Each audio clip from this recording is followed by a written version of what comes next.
Good morning student, my self Mukesh Thakran. बेटा आज हम स्टडी करेंगे एमसीक्यू ऑफ चैप्टर 10। ग्रेविटेशन के एमसीक्यू क्वेश्चन हम स्टडी करेंगे। मल्टीपल चॉइस जो कंपटीशन एग्जाम में अक्सर पूछे जाते हैं।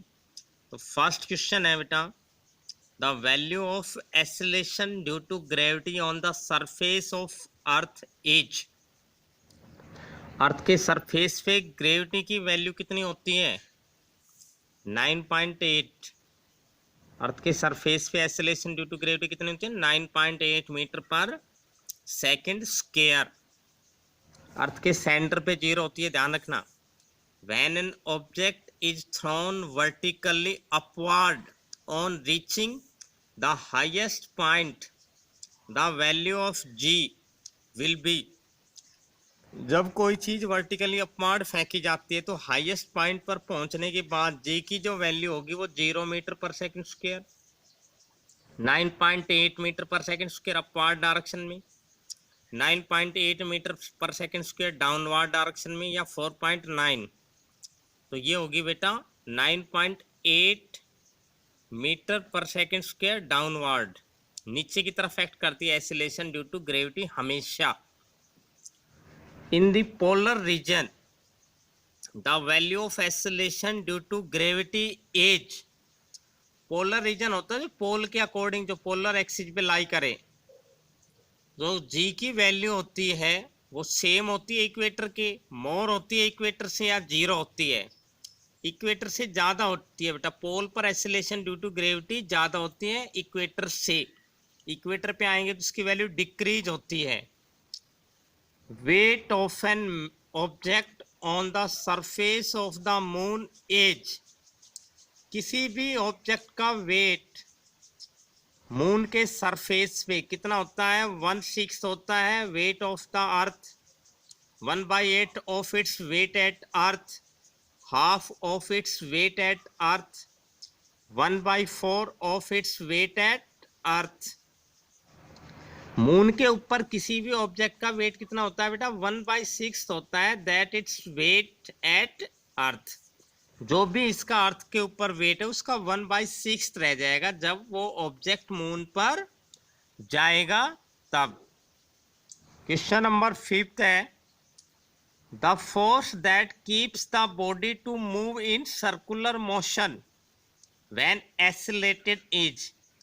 किसी भी ऑब्जेक्ट को जब हम एक्सेलरेट करते हैं तो जो फोर्स उस ऑब्जेक्ट को सर्कुलर पाथ में एक्सेलरेट कराता है, मूव कराता है, उस फोर्स को क्या कहते हैं?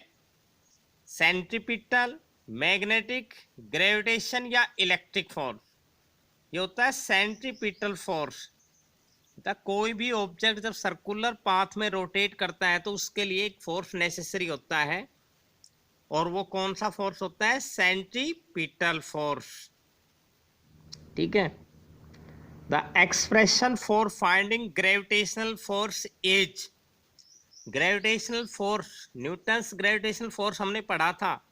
इसका फॉर्मूला क्या है? F बराबर G m1 m2 by R square, F बराबर G m1 m2 by R, F बराबर G m1 by R square, F बराबर G m1 m2 by are cube.